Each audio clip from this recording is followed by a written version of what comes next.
Senator مولا بخش چانڈیو صاحب، سر مجھے یہ بتائیں کہ سب سے پہلے تو میں جو سوال اٹھانا چاہ رہا ہوں، 3 سوال لے کر آپ کے پاس آتا ہوں، 3 اہم پوائنٹس۔ ملک میں بڑھتی ہوئی دہشت گردی، سر دیکھ رہے ہیں آپ جو حالات ہیں اس وقت، دوسری طرف سیاسی عدم استحکام، اور تیسری طرف افواج پاکستان کا یہ اعلان کہ یہ جو بھارتی پراکسی ہو رہی ہے یہ اس کے خلاف اقدامات ناگزیر ہے۔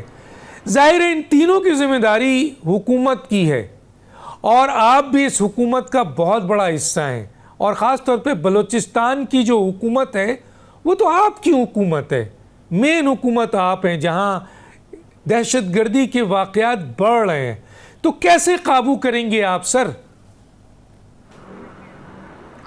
میں آپ کی بات مانوں اور میں سمجھتا ہوں، اور میں کہنا بھی یہ چاہتا ہوں کہ ان معاملات کو ٹھیک کرنا حکومت کا فرض ہے۔ یہ ذمہ داری حکومت کی ہے کہ حکومت اس معاملات کو ٹھیک کرے، یہ ٹھیک ہے، یہ درست ہے۔ لیکن بات یہ ہے کہ جہاں معاملات اس حد تک ہوں کہ ملک کی سالمیت اور عوام کا مسئلہ ہے، تو وہاں صرف حکومت کی ذمہ داری نہیں ہوتی، وہ تمام لوگ جو اس ملک میں استحکام لا سکتے ہیں ان تمام لوگوں کی ذمہ داری کہ وہ اپنا کردار ادا کریں۔ صرف حکومت پہ ڈال کر آپ بیٹھ جائیں گے اور ملک تباہ ہو جائے، لوگوں کی پریشانی بڑھ جائے، یہ بھی مناسب نہیں ہوگا۔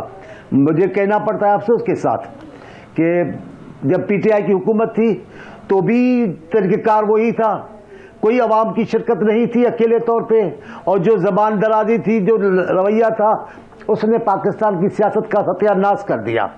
اور اب بھی میں ایک سیاسی کارکن ہوں، ہم اپوزیشن ہو یا حکومت ہو، ان دونوں کے بات چیت کرنے کے سوا مسائل حل نہیں ہوں گے۔ ہمیں بات چیت کرنی ہوگی، ہمیں ایک دوسرے کے ساتھ میز میں بیٹھنا ہوگا۔ پوری دنیا میں بڑے بڑے مسائل پیدا ہوتے ہیں، اپوزیشن اور حکومت بیٹھ کر مسائل حل کرتے ہیں، کیونکہ ملک کے اور عوام کے بقا اور خوشحالی کا سوال ہوتا ہے۔ ہمارے یہاں ایسا نہیں ہے۔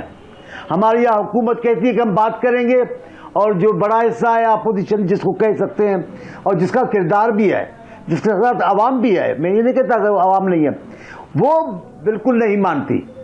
وہ کہتی نہیں، ہم سیاستدانوں سے بات نہیں کریں گے، ہم ان سے بات کریں گے جن کے ہاتھ میں اختیار ہے۔ اب کن کے ہاتھ میں اختیار ہے؟ کن کو لا کر ٹیبل پر بٹھانا چاہتے ہیں؟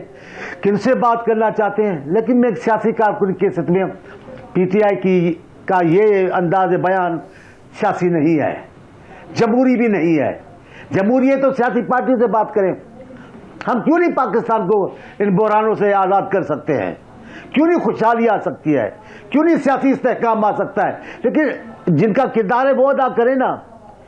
حکومت کو میں نہیں سمجھتا کہ وہ کوئی ترم خان حکومت ہے، اتنی بڑی مضبوط حکومت ہے کہ وہ خود اکیلے طور پہ کر سکے گی، نہیں۔ لیکن اپوزیشن کا کردار بھی تو ملک کی بقا کے لیے ہوتا ہے۔ یہاں اپوزیشن تو ایسے لگتی ہے جیسے ملک کو تباہی کے کنارے لے جانا چاہتی ہے۔ صرف انا کا معاملہ ہے، ایک ضد ہے ایک پارٹی سے، کچھ لوگوں سے، اس کی خاطر پورے ملک کو داؤ پہ لگایا گیا ہے۔ میں کہتا ہوں یہ اپوزیشن کی زیادہ ذمہ داری ہے، اور ایسے ہوا ہے دنیا میں، آپ دیکھیں بڑے بڑے بحران آتے ہیں لیکن اپوزیشن اور حکومت بیٹھ کر بات کرتے ہیں اور حل ہو جاتا ہے مسئلہ۔